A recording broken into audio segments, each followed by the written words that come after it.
7117 de 2020, eu vou explicar um pouquinho para deixar todo mundo no mesmo nível aí, para nivelar a galera. Nós temos aqui uma parte que ela fala das camadas do solo. Deixa eu voltar aqui, acho que aqui para cima, acabei passando. Aqui, ó.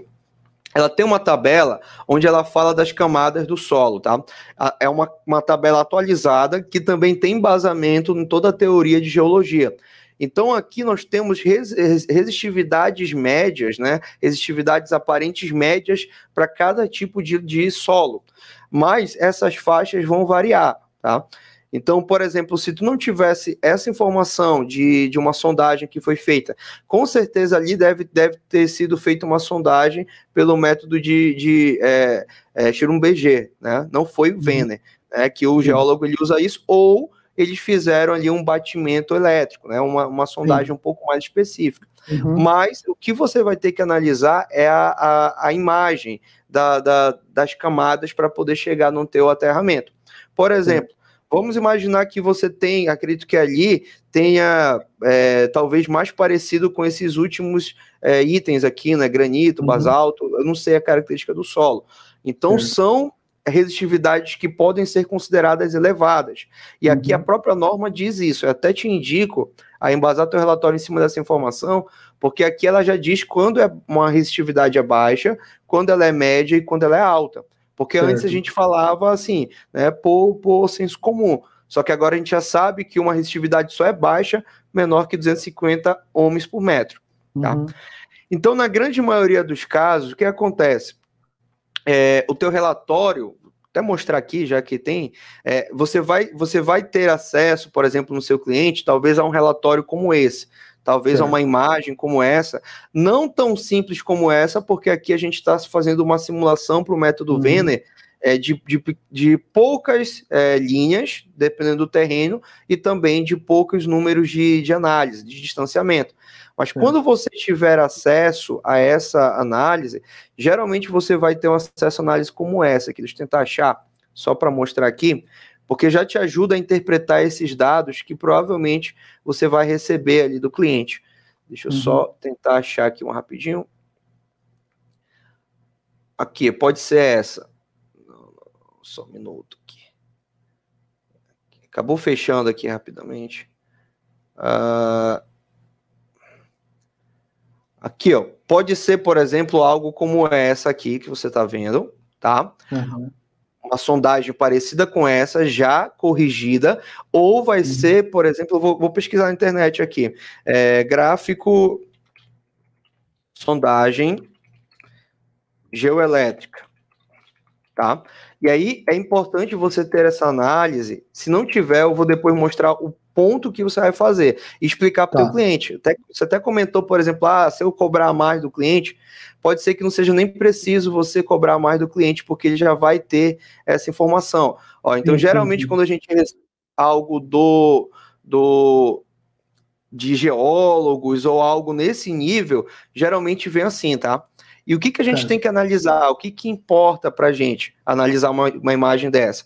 Nós vamos ter uma inversão, onde eu tenho um nível de resistividade, tá? Onde eu tenho um comprimento que vai ser de acordo com as sondagens, que a gente chama de SEV, né? Que são as sondagens elétricas verticais ou geoelétricas verticais. E aqui eu vou ter também a minha profundidade da minha camada, tá? Aqui a gente tem uma sondagem muito mais avançada, onde eu tenho uma profundidade de quase 1.000 metros, tá? E eu tenho também um comprimento de 200 metros. Então, dependendo do que eles fizeram, você vai analisar esse aqui. E o que interessa? Você tem que tentar encontrar o que vai importar ali na camada mais superficial, na primeira camada. E qual que é a espessura dessa camada? Porque é nessa camada que a tua malha vai trabalhar, entendeu? Então, por exemplo, vamos dizer que a gente vai fazer um método mais simples, né? Você vai lá, né? Isso aqui é até uma planilha que a gente está alterando para colocar. Então, se tem aluno aí, já vai receber isso atualizado até sexta. Até falei para o Guto aqui. E aqui você fez a análise pelo método Wenner, fez lá, se caso não tenha essa informação, colocou os dados, fez aqui em 4 linhas, porque eu tenho agora uma exigência, né? Diferente da 7117. Aqui já faz a verificação da resistividade e tem todo um tratamento de dados conforme a norma que ela pede, então a gente adaptou para esse tratamento de dados automático para que você chegue nesse valor final, certo? Esse valor final, você vai ter uma curva que antes a gente usava essa curva para analisar e usava uma análise gráfica para 2 camadas, tá? Só que agora mudou. Nós temos uma curva que é uma curva inicial, que é a curva depois que você tirar alguns erros e extrapolações, você chega nessa curva inicial. Só que para você trabalhar com mais de uma camada, você já não pode mais usar essa curva conforme a 7117/2020. Então você precisa agora fazer uma inversão, tá? Quando você receber do teu cliente essa informação, fica fácil você buscar ali a camada, uma altura, é até interessante você avaliar até uma altura de 3 a 4 metros, tá? Que seria a altura ali, a profundidade da camada onde teu aterramento vai estar trabalhando com maneira mais rápida, entendeu? Dissipação mais rápida. Mas, por exemplo, você pegou esses dados, tem esses dados, você vai ter que levar em algum tipo de software de inversão, tá?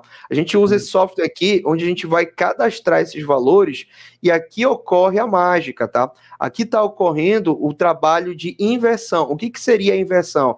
Tem todo um modelamento matemático para que você diminua o erro e elimine procedimentos que não são necessários. Então, aqui, basicamente, eu vou escolher quantas camadas eu vou usar. Aqui eu estou usando 3 camadas, ó. Se está dando para ver, nesse exemplo. Então, eu vou escolher 3 camadas, onde a altura da minha camada inicial está dando 0,6. E esse erro aqui eu tento manter ele menor que 3%. Aqui existe um procedimento. Quantas camadas eu vou usar? Se caso você não receber esse procedimento do teu cliente, tá? Que pode ser um caso. Lá na própria norma, ela impõe essa análise. Então, eu vou colocar aqui no relatório, que fica melhor. Ela impõe essa seguinte análise, onde a gente tem que verificar, por exemplo, o número de inflexão.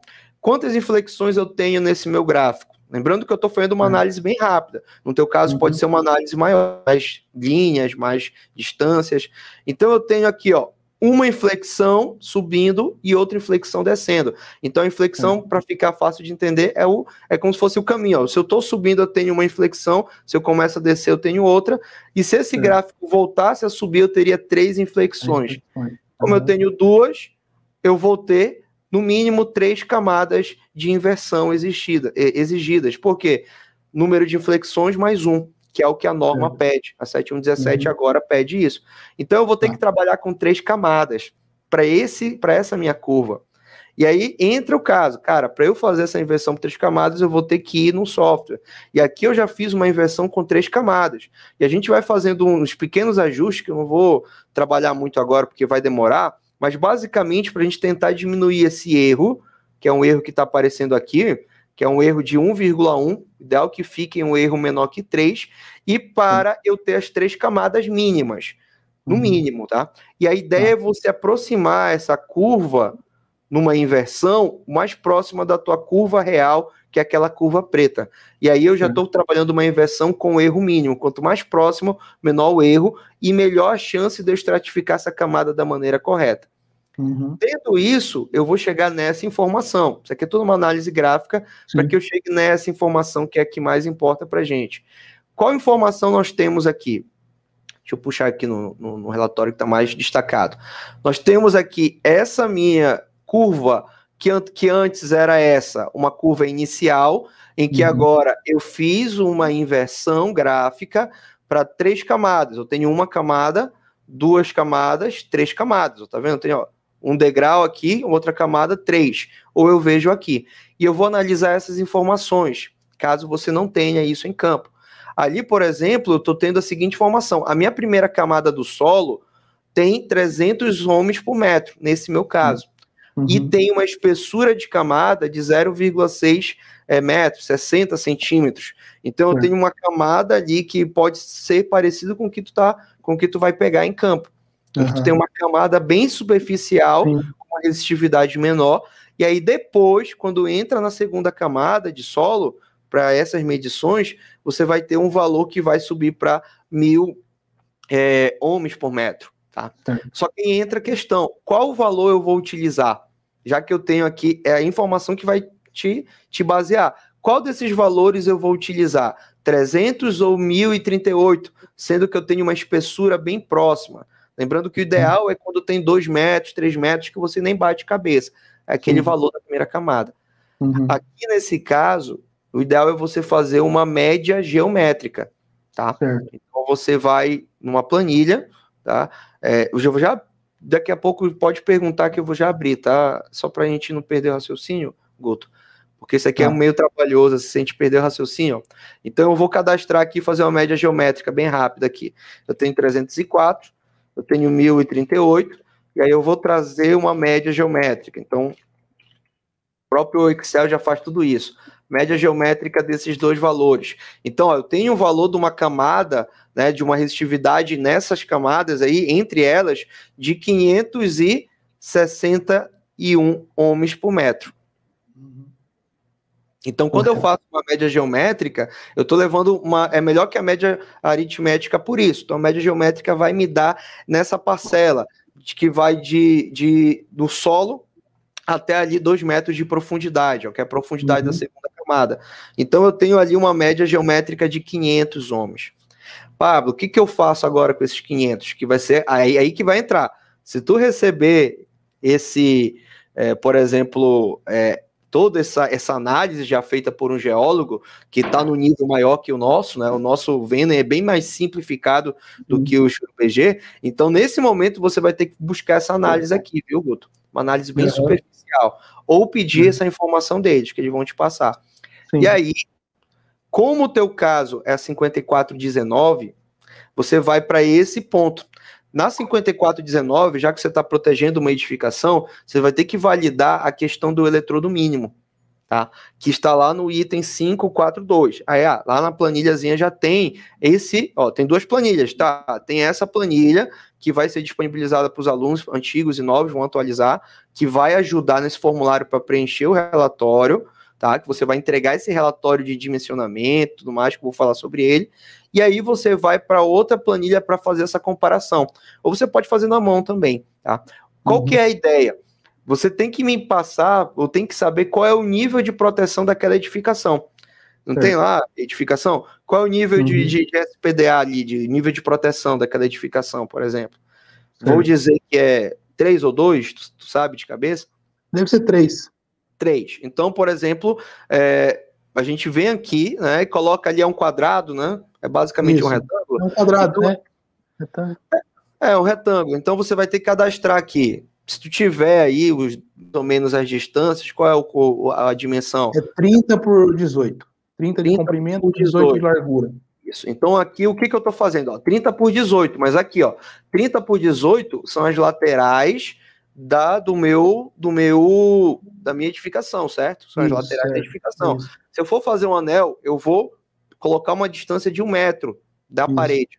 Então eu vou ter que compensar esse meu comprimento. Então, se eu coloco 1 metro para lá e para cá, então eu pego 30 e somo mais 2. Então vai ficar 32, né? E aqui 18 mais 2, 20, tá? Então agora eu tenho a minha área interna da minha malha, do meu anel, que é o que eu vou validar. Nível de proteção é 3, né? Isso. E aí você entra nesse caso. Ó, nível de proteção 3, se for 3 o nível de proteção, pelo critério da 5419, no item 542, se for 3, eu vou ter que, eu já estou garantindo que o SPDA que o anel está atendendo. Sim. Por quê?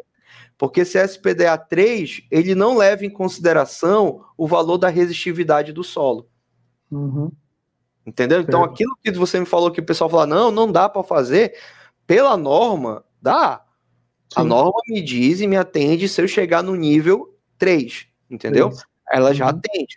Mas vamos imaginar por que ela atende. Porque no nível 3, ela vai comparar o raio do anel, raio equivalente, com o comprimento mínimo relacionado com a classe do SPDA. E como é 3, o comprimento mínimo sempre vai ser 5. Então ele compara, por exemplo, aqui, se o raio for maior que 5, o raio equivalente deu 14. E o L1 está dando 5. Então, se for maior, atende. Isso quer dizer que o anel é suficiente para trabalhar nessa questão. Só que a gente tem o cuidado com a questão do solo, entendeu? Sim. Cara, o solo é rochoso, será que vai ter esse problema? Então você pode fazer uma verificação para um SPDA tipo 2, por exemplo, que seria um cenário bem mais conservador. No tipo 2, eu já entro nessa curva aqui da classe 2, e essa curva já me exige que eu conheça a resistividade do solo, e que vai exigir que eu faça todo esse processo que eu falei, entendeu? Então, vamos dizer que, nesse caso que eu fiz análise, pela minha avaliação aqui das curvas do solo, né, verificando, por exemplo, aqui o resultado das minhas 2 camadas, levando em consideração que eu estou avaliando uma profundidade até 2 metros, que é o ideal, então eu fiz lá a média geométrica, deu 500, né? E aí, olhando também aqui, a gente consegue perceber, ó, que a camada 1 vem até 0,6 6 metros, 60 centímetros. Eu tenho uma camada 1, onde eu tenho uma resistividade próxima aqui de 200, 300, e a partir daí eu tenho uma outra camada com uma resistividade mais alta, e depois disso eu começo a minha terceira camada com uma resistividade mais baixa. Ou seja, para minha sondagem, a segunda camada é uma camada que tem uma resistividade alta. No teu caso, pode ser que ela se mantenha mais alta no final. Então eu vou usar o valor de 500, que foi do nosso valor aqui. Jogando na planilha, 500 ohms, cara, 500 ohms, vamos ver se atende. Jogando na planilha 500 ohms, ela vai entrar aqui ainda nesse critério, ó. Classe 2, você está dando para ver aí, ó, classe 2, eu tenho aqui 500 ohms, então ela ainda me dá 5 metros de L1. Então, ainda assim, atende. Vamos imaginar no pior cenário. Eu vou usar, então, a camada, já que eu tenho nesse exemplo aqui... Peraí que eu me perco, é muita página aberta aqui. Já que eu tenho nesse exemplo uma altura da segunda camada começando ali após 60 centímetros, então pode ser ali uma região que vai ter uma interação maior com os potenciais de solo, então eu vou usar a resistividade da segunda camada nesse caso, porque é uma camada que está rasa. Eu tenho só uma camada ali de 60 e ali é uma camada de 1,40 m que está mais rasa, que pode ter maior interação. Vou levar em consideração o pior cenário. 1038. Então a gente vem e coloca lá 1038 ohms por metro. Nesse momento, ainda assim, pelo fato de eu ter um anel em uma região que é considerável, tá? Pelo fato de eu ter um anel, eu vou ter ainda vou atender, ainda vou conseguir atender esse critério. E aí você pode simular. Pô, Paulo, mas até que ponto eu vou conseguir atender com o anel? Aí você vai aumentando aqui de forma a testar, por exemplo, 2000, vamos ver se em 2000 atende. Ó, 2000 já não atende. Entendeu? Então, pode tentar encontrar o valor máximo que você pode usar para atender. Ó, 1800 já não atende, 1500 eu acho que, ó, 1500 não atende, 1300 provavelmente, ó. 1.300 também não, 1.200, ó, 1.200, acima de 1.200 ohms por metro, já não vai atender. E aí você vai ou fazer um cálculo para calcular os eletrodos adicionais, colocar a arte, aqui, ó, eu só estou verificando o anel, viu? Eu não estou verificando a arte. Lá no teu projeto mostrou, tinha arte, né? Tinha algumas artes de aterramento. Então, por exemplo, mesmo tendo uma resistividade de 2000, aí tem que fazer essa análise, isso pela 5419, porque o teu caso é 5419, tá? Sim. Então, ó, não atendeu, e aí ele já faz o cálculo. Então, para atender, eu vou ter que colocar um eletrodo adicional na horizontal de 14 metros ou um eletrodo na vertical de 7 metros. Cada haste de aterramento é 2,40 metros ou 3 metros. Então, se você colocou 10 hastes, 5 hastes de aterramento, você tem ali 15 metros. Ou seja, você já vai compensar com a haste de aterramento também essa questão.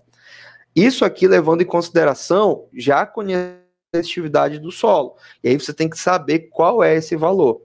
Se caso tu não tenha essa informação do teu cliente que vai te dar essa sondagem, que geralmente é uma sondagem feita aqui nesse caso, ó, tudo isso que a gente está fazendo é uma sondagem 1D, tá? Em uma dimensão, que é justamente o que a 7117 exige para medições menores que 20 mil metros quadrados, tá? Então tem toda essa questão. Tá. Alguma pergunta aí? Não, uma questão assim, a questão da malha em si, que ele diz que atende até os 1.200, lá que a gente viu, lá 1.300.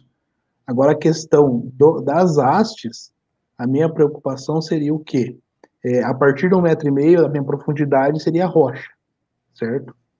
A minha preocupação, eu vou poder colocar uma haste de 3 metros ou vou colocar uma haste menor para Não, atender? aí o que que você faz, ó? A arte é ruim nesse teu solo, é ruim colocar Sim, arte. eu só vou Então, colocar haste se o cara for lá e cortar a rocha, eu vou colocar aí haste, não né? vale a pena, não vale a pena, é um Sim, custo absurdo, né? Tem que fazer uma. isso. Então, se tá ruim a haste, você pode colocar cabo. Então, aqui, ó, Só o esse cabo. LR são cabos que você pode colocar, por exemplo, na tua descida. Na descida, faz o anel e esse anel sai de maneira como se fosse pelicular ali, né? Com o cabo, por exemplo, aqui ele exige 14 metros. Então, você vai ser. Isso depende muito do teu valor real da resistividade do solo. Então, se tu tivesse essa imagem da sondagem, a gente já faria aqui todo o Sim, processo. claro, com Entendeu? certeza. Mas pegando isso aí, você já tem, eu vou precisar colocar, se por exemplo você tiver que colocar mais, em cada descida, mais 20 metros, por exemplo, deu uma loucura. Então, em vez de tu fazer mais 20 metros puxando para ter um rasgo absurdo ali, você pode fazer mais um anel externo a esse, entendeu? E aí conecta. Então aí entra essa questão, porque tu tem que trabalhar essa camada superficial. Já que tu tem rocha embaixo, tu tem que trabalhar de modo superficial e espalhar ao máximo essa tua malha, levando em consideração esse critério aqui que vai te salvar, ó, que é um critério em que tu pode ter 2, 3, 4 linhas, ou uma malha em si mesmo. Você pode trabalhar uma malha, que eu tô só anel, mas tu pode fazer malha mesmo, interna, entendeu? Já levando em consideração esse critério. E aí você trabalha nessa camada superficial. Então é interessante saber qual é essa camada. Deve ser uma camada de 1 metro. 1 metro não, deve ser menos, né? Se for só um aterro, deve ser uma camada menor ali. Mas de qualquer forma... Eu medi lá, dá 1,20 m, 1,5 m no máximo, assim, é pouca coisa, entendeu? 1,5 m, ó. 1,5 m já atende muita coisa ali. Tu já tá numa camada boa para dissipação. E ainda tem uma outra questão. Com certeza aí vai ter uma fundação, né? Como tu vai colocar ele em cima do leito de rocha, vai ter que furar, vai ter uma fundação na rocha, né? Então tu pode aproveitar também essa fundação como uma questão de dissipação, tá? E equipotencializar essa fundação no teu anel. Então tu pode até considerar a tua fundação como se fosse as hastes de aterramento, sei lá. Isso é uma das situações que eu já peguei um caso que eu fiz, isso são 6 anos atrás que eu fiz isso. Eu usei quando foram fazer a construção, eu aproveitei o início da construção para fazer junto essa parte da fundação. E um outro caso que eu fiz essa questão de mais de uma malha também. Isso há 6 anos atrás também. Que era essa questão de uma malha não ia atender. Eu não tinha como caste, que era uma usina hidrelétrica também. Então eu fiz um grid grande, abrangendo toda a área do prédio. Aí atendeu, ficou bom, entendeu? Deu um bom resultado. É o que a gente fez assim. Mas como está mudando a norma, mudando muita coisa, a gente tem que estar se atualizando e conhecendo como é que está a situação hoje, né? Essa questão da geologia hoje, acho que é o principal foco hoje, né? Não, assim, para muitos colegas, né, estão falando que essa atualização da 7.1.17 fez foi atrapalhar. Na minha opinião, não, cara. Porque quando você começa a entender realmente o comportamento do solo, eu tinha até essa opinião em novembro. Foi novembro que ela foi lançada, acho que foi novembro. Pô, cara, ficou confuso e tal. Então, depois que você entende e você vem uma análise que você entende, deixa eu tentar puxar aqui,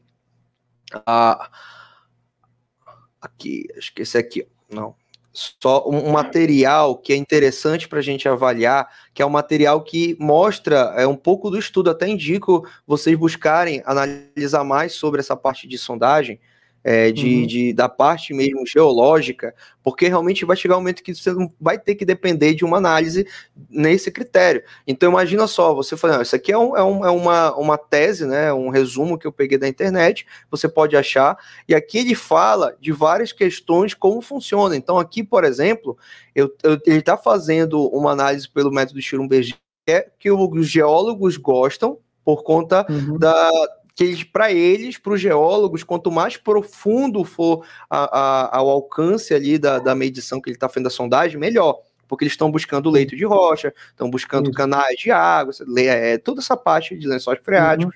Para nós, como é Venner, como o que importa para a gente não é uma camada profunda, mas de 2 a 3 metros, que é onde a malha vai trabalhar, então a gente usa o Venner que ele tem uma característica mais horizontal, entendeu? Porém, quando você recebe uma análise dessa, você vai ter uma análise bem mais completa. E o ideal é que, se você não tem, por exemplo, aqui fica difícil eu fazer uma análise, aqui é só a parte de plotagem, mas quando vai para a inversão, você tem ali o valor ideal, certo? E aí, pô, fica quase que 100%. Eu estou falando uma análise 1D, eu queria mostrar a análise 2D, que é esse caso aqui, ela é um pouco mais complexa de fazer. Então, por exemplo, a gente não vai conseguir fazer de maneira correta com um terrômetro lá de 4 artes, método Venner. Precisa de um VLF, precisa de outros tipos de equipamentos. Certo. Não, legal. Entendeu?